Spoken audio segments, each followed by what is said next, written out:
이재명 엮으려고 검찰 이화영 술판 회유. 이 논란이 일파만파 번지고 있다. 이런 얘기가 한겨레에서 나왔고요.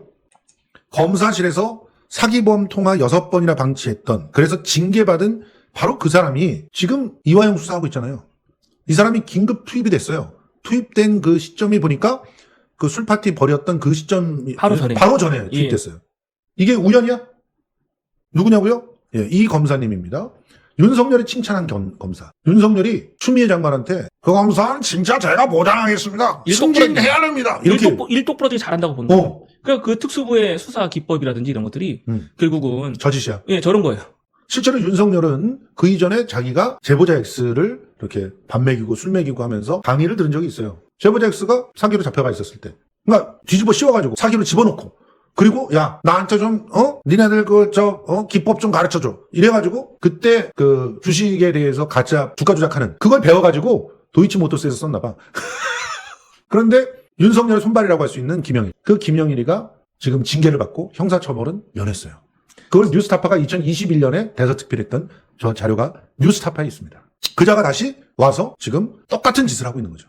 그러니까 그렇게 의심할 수밖에 없잖아요. 기존에 그렇습니다. 전례가 있잖아요. 수사 기법으로 우리가 활용했다고 하기에는 너무 적법 절차를 어겼단 말이에요. 불법적인 그렇죠. 행위가 많아요. 뭐 밥 한 그릇 사줬다. 그럴 수 있죠. 밥 한 그릇 사주는 거야. 뭐 어떻게든 그런 방법 정도는 우리가 용인할 수가 있잖아요. 근데 그게 아니라 술을 반입했다. 이거 자체가 말이 안 되는 거고, 거기서 거짓 진술을 하게 했다. 네. 이거는 이 자체로 범죄입니다. 범죄. 그래서 제주지검에서 수원지검으로 승진해가지고 왔어요. 징계를 받은 사람이. 저분 때문에 지금 피해본 서민들이 얼마나 많은데요. 자, 1조 원대 사기 IDS 홀딩스. 범죄 수익 은닉 편의 제공한 검사를 규탄한다. 그래갖고 저게 2022년에도 굉장히 지금도 검찰청 앞에서 시위하고 계십니다. 시위하고 계시고 좀 계세요, 저분들. 어떤 내용인지 살짝 말씀드리면 펀지 사기였죠. 예. 펀지 사기를 갖다가 한 거예요. 그러니까 자기네들이 수익을 남겨주겠다 이러면서 돈을 갖다 모아요. 그런데 이게 펀지였던 게 들통이 나. 600억대 정도에서 들통이 나요. 그래서 김영일이가 수사를 하러 들어가요. 근데 김영일이 얘를 잡아놓고 계속 전화 쓰게 해주고 그러면서 더 엮으려고 했는지 어떤지 모르지만 그 자기의 어쨌든 일신의 영달을 위해서 이 범죄자를, 김성훈이라고 하는 이 범죄자에게 온갖 편의를 다 제공해주고 집행유예로부터 풀어줘요. 왜냐? 그 안에서 또 사기를 쳤거든요. 예.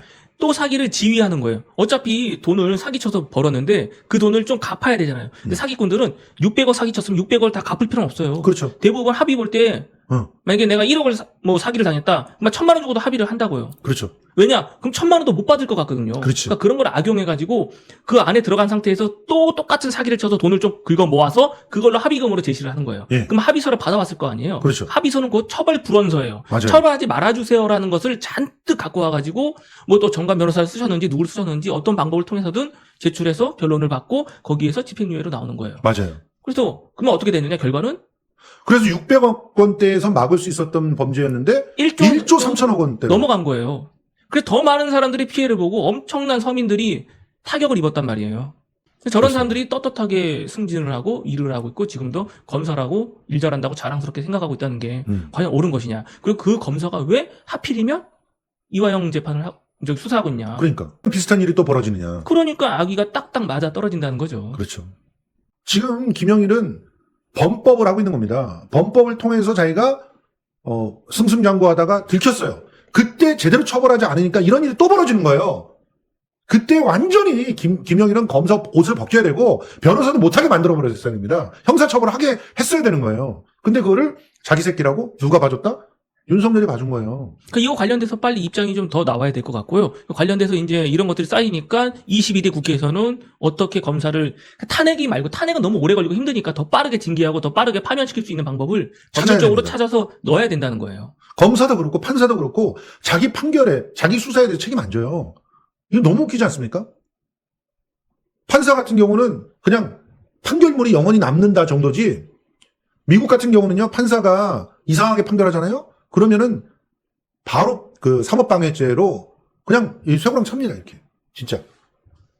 죄도 그냥 1, 2년이 아니에요. 사법방해죄는. 무조건 20년 이상에서부터 출발해요. 엄청난 중범죄로 생각하기 때문에요. 진짜입니다. 그래서 트럼프가 그 사법방해죄에 그 걸려들 뻔했지 않습니까? 그때 만약에 유죄가 나왔다. 그럼 무조건 10년 이상이니까 트럼프의 정치적 생명은 끝나는 거였어요. 이번에 우리도 이런 상황을 보면서 사법방해죄를 갖다 신설해야 된다. 지금 김남국 의원이 굉장히 열심히 뛰었는데 또 사법방해죄에 대해서 더 이상 받아들여지지가 않고 있는 그런 상황인데, 왜냐면은 보니까 뭐 국회의원 중에 전직 검사들도 많고 판사들도 많고 그 사람들이 방어를 하더라고. 지금 김영일은 이미 이 범죄를 저지른 적이 있는 자입니다. 항상 우리는 그 프로파일링을 하잖아요. 프로파일링을 왜 합니까? 그 기존에 있었던 사건들을 가지고 미래를 예측하고 판단하고 이 사람의 성향을 보는 거란 말이에요. 그죠? 그러니까 그 과거의 데이터가 있어야 되는 거예요. 예. 그럼 과거의 데이터가 이 사람은 있죠. 이거 말고 또 있잖아요. 이 사건 말고도. 한명숙 총리 사건에서도 이 검사가 투입됐었어요. 한명숙 사건도 얘가 그때 하바리로 들어갔었던 애예요. 있었어요. 실무진? 예. 이건 뭐 딱이네. 이 짓 하라고 그냥 집어넣네, 김영희를. 이 짓 하라고. 그러니까 의심할 수밖에 없고, 그러니까 이화영 전 부지사의 이야기에 우리가 진실이라고 믿을 수밖에 없는 심리성이 더 생긴다는 거예요. 와, 이 김영일이가 거기 한명숙 모해위증 사건도 했고, 그리고 IDS 홀딩스 범죄 수익 은닉 사건도 했고, 그리고 지금 이 이화영 사건도 하고 있는 거예요. 그러면 프로파일러들은 다 알지. 이미 범죄 수법이 동일하니까. 너무 똑같잖아요. 동일하잖아요. 그때 당시도 한만호 초밥 먹였어요. 야, 연어회와 초밥 차이만 있을 뿐이지. 근데 이게 회를 좋아하는 이유가 있대. 그 안에서는 날거를 회를 못 먹죠. 맞아요. 배탈 나거나 다칠 수 있거나 이런 것 때문에 그런 음식을 안 주거든요. 예. 그래서 그렇게 회를 먹고 싶어 한다는 거야.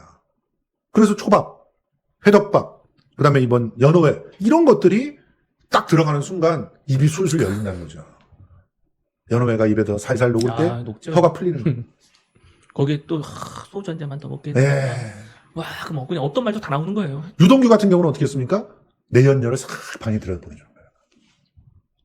실제로 그 특수부 검사 중에서 모 검사 같은 경우는 옆방에서 이상한 짓을 하게 돼. 그 별실 있잖아요, 별실. 검사 방이 있으면 그 옆에 별실에 둘을 집어넣어주고. 거기서 뭔 짓을 했는지. 참만 말하긴 그렇지만 예. 그 안에 있으면은 그 남자들끼리만 있잖아요. 예.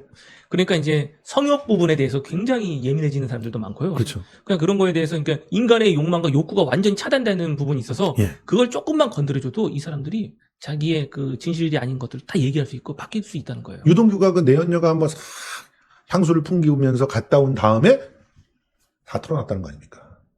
그러니까 가장 쉬운 건 뭐예요? 검찰이 하는 짓이잖아요. 그 당시 법과 관련돼 가지고 어떻게 했죠?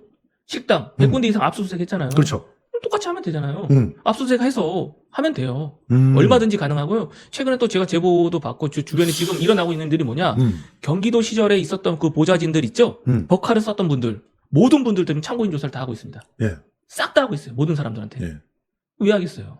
그러니까 법카를 아직까지도 지금 그러니까 할 수 있다는 거예요. 그럼 그렇게 이것도 똑같이 그런 식으로 그 정도로 자기네들이 수사를 해서 아니면 내부적으로 검토를 해서 예. 다 제시를 해주면 그냥 한 번에 끝나잖아요. 아, 그렇죠. 우리가 실수했구나, 우리가 거짓말했구나, 잘못 착각했구나. 근데 그렇게 못한다는 거는 당연히 의문이 가는 거고 이것이 진실일 수 있는 가능성이 높아지고 있다라는 거죠. 여러분 일단 J컴퍼니라고 하는 곳에서 찾았다고 하는데요. 뭐 그쪽 뒤져보면은 뭐 나오겠죠. 제대로 된 기자들이 좀 가서 찾았으면 좋겠습니다. 아무래도 그 지금 뭐 허재영 기자도 열심히 그 뛰고 있으니까 뭐 허재영 기자 같이 훈련받은 기자들이 가서 어떤 얘기를 해야 제대로 된 그런 얘기들이 나올 수 있다는 거 기억을 좀 하셨으면 좋겠습니다. 자, 그리고 또 시원하게 한번 술통령 한번 또 술통령 한번 불러드릴까요? 네, 불러주시기 바랍니다. 안녕하십니까, 술통령입니다. 이제부터는 제가 중대선언을 한번 하겠습니다. 중대선. 예. 이제 친년은 없습니다. 제가 친년을 확실하게 혁파하겠습니다. 그래요? 대파는 못하고 혁파를 하겠습니다. 대신 네. 미친년의 시대를 만들겠습니다. 오해 마십시오. 여기에서 미친년은 아름다울 미. 아름다울 미. 여기까지. 어머나, 연어집 사장님 찾았대.